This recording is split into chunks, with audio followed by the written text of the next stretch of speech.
Hello everyone, welcome to Study Era. And as you all know that we are going through the international series. So this is the third video and third lesson on international relations where we are going to study about scope of international politics. Scope of international politics means the major areas where the scope of study of international politics is applied.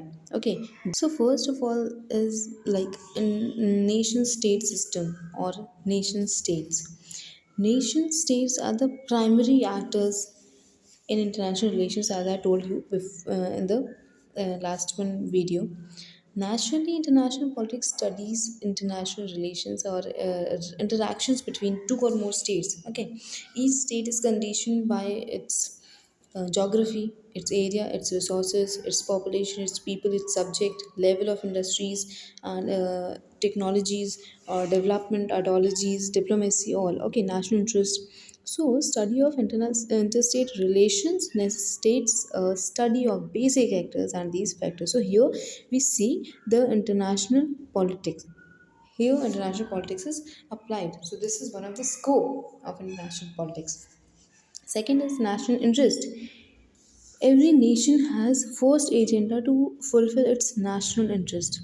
Okay, since national interest is the objective that each nation tries to secure during the course of relation with another nation, it becomes imperative for international politics to study national interest of various nations. If you know what are the interests of other states and if they match, then you can become a friends, or if they didn't, then you can influence them to change their interest, or you can help them, or maybe it's possible that they can help you in fulfilling your national interest. So this makes the international relations between different nations. Okay, third is national power.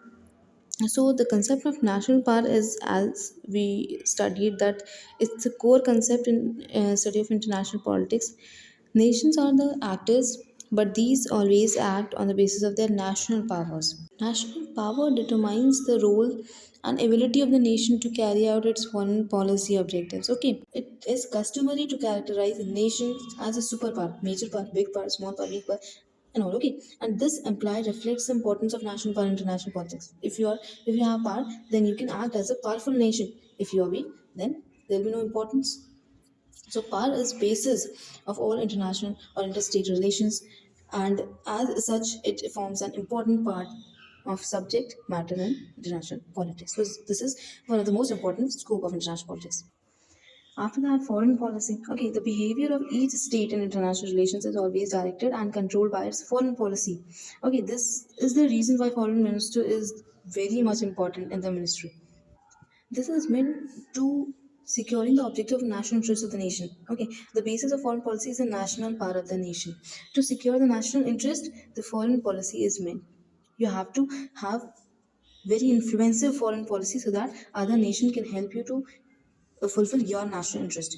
You have that type of diplomacy. Okay, and also the study of foreign policy of various nations can explain the nature of relation interactions among them. Okay, if you have same foreign policy, then you have the good relations among you both. Okay, now economic instruments of economy international relations have become a scope.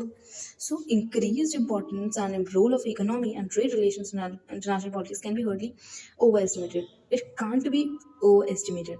Economic relations among nations form a very important part of international relations. If we talk about any of the field related to economy, so economy is the main thing, or you can say the base. If you have the economy, then only you can fulfill your national interest, can make nation strong, can acquire power. If you don't have economy, then how can you will be able to do this all? Hence the study of economic relations forms an integral part.